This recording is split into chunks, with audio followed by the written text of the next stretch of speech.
I've had multiple conversations recently with artists of varying ages curious about starting a career as a representational artist, whether they are young, leaving high school or college and wanting to start a career, or older and want to leave an established career in another field, curious about a career as an artist. I'm going to share with you today 3 things that I would consider if I were completely to start over my career.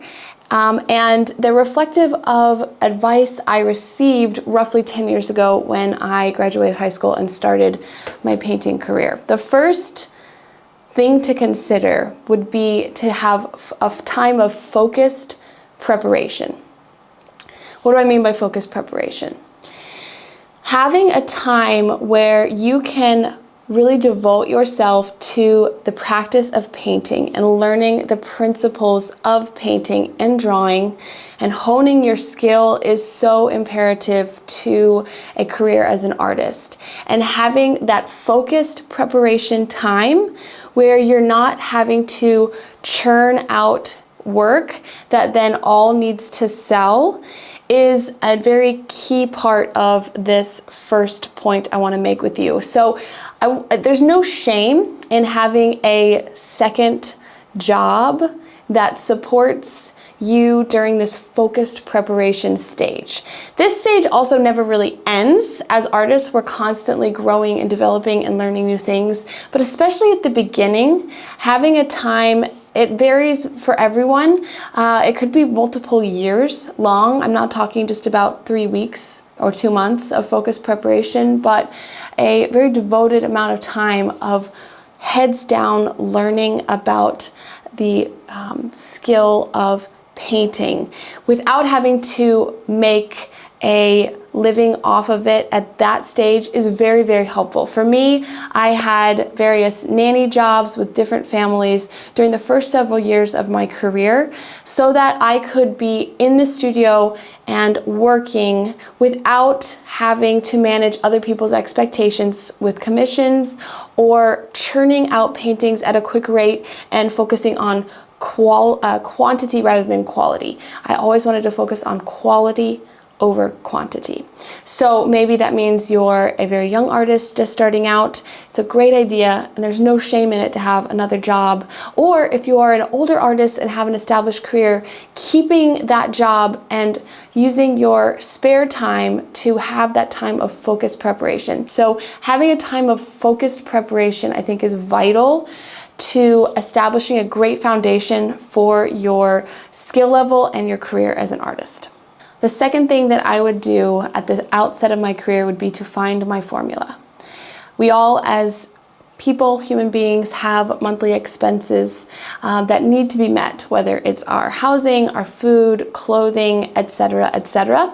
Find your formula. Find out what that number is every month that you need to be bringing in to maintain the quality of life that you're used to or that is suitable for you. And then consider how you can make that up as an artist. There's 4 main categories where you can bring in income as an artist. First, of course, selling your work. Second would be commissions. Third would be teaching. And fourth would be entering juried shows where there are awards to be awarded, the opportunity to meet new collectors. Maybe you're entering shows that are in different parts of the country so you can get into different art markets, or even plein air events where you could go to a quick draw or win an award in one of their events as well. When you are starting out, it's very helpful to have diversification in some of these areas, but you want to be a little bit careful about how quickly you jump into some of these things. For example, commissions. Taking on a bunch of commissions at the very beginning of your career can really hurt that focused preparation time. Same with teaching. It is helpful, however, to learn by teaching. So if you are new, you could teach younger younger students or children or very, very beginner artists, I would be cautious of jumping in too much to some of these things right at the outset before you've had that focused preparation time. But after, you could really start diving into these things. There's also a fifth out there, which would be social media, that can help bolster all of those areas as well. Third and finally, know what comes with the territory. When you start a career as an artist, you are not just the artist, but you're also the marketer, the attorney, the accountant, the social media manager, and the salesperson of the art. Going back to the first part that you as the artist are making. You are stepping into all of these different roles, and making a living as an artist is historically difficult. And that doesn't mean it's necessarily bad or wrong.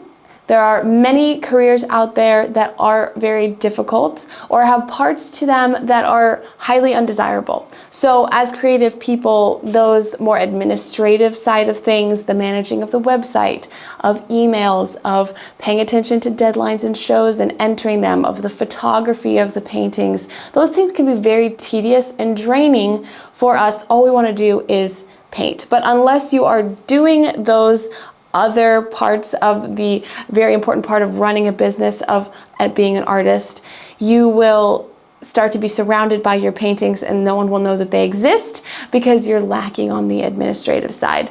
Every career, no matter what career you're in, has parts to it that you don't like as well, outweighed by the whole reason you went into the career, the part that you love, which for me would be the creation, the painting and the drawing part. Know what you're getting into and the territory. Another thing to consider is when painting and drawing and being an artist becomes your bread and butter in your career, it can change your relationship with creation because you start to introduce emotions and feelings that you maybe didn't have before. Whereas before it was a place of rest and relaxation and creativity, now stress can be brought into the equation of, I really need to sell this painting, or I really want this to get into a show. And that is, again, not necessarily a bad thing. There are, in previous videos, I've discussed how to deal with some of that and avoid that creative burnout. It is entirely possible, but it's good to know beforehand that this can happen and is happening or has happened to other artists who have made it their profession, and know that you're not alone. As I wrap up here, I want to be very transparent with you about my own situation and path and journey as an artist. I am now married, and my husband is very much a partner in this business, helping to think through what this newsletter should say, what my next reel should be, what my next post should be on Instagram, what paintings should go to which show, helping even to make some of that social media content. So I very much have a partner coming alongside me, and the things that I am doing, like for example this YouTube, he is behind the camera, he is the editor for these, we do them together, but he really shoulders the load of getting these out. So if you have someone like that in your life that can come alongside you, I would embrace that and encourage that, foster that. Don't push that person or someone who is interested in coming alongside you away, and saying, you know, this is my creative process, I'm too shy to bring anyone in. No, invite that loved and trusted person in to come alongside you on this journey. It's so much more fun to do with other people, other artists, a loved one that's helping you.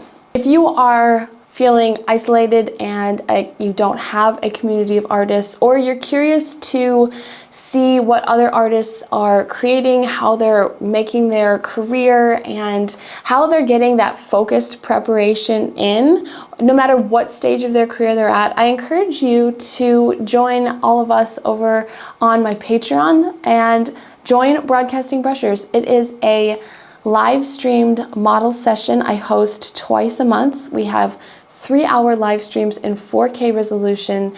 Right where I'm sitting, we have a model sitting live. You see the model the entire time. We do different poses, different costumes and backgrounds, and everyone joins live and paints together. I'm painting, you can see my painting and my palette the entire time, as well as the model, so you can decide just to watch me and listen to my process, or to paint your own piece, or to participate with both live streams. So consider coming to paint with us. It is such a blast and really helps to get a community of like-minded artists together. Maybe you live in a place where abstract art rules the day, or you're a figurative artist in a sea of landscape painters, or vice versa, and you're looking for a community of artists seeking to do the same thing you are.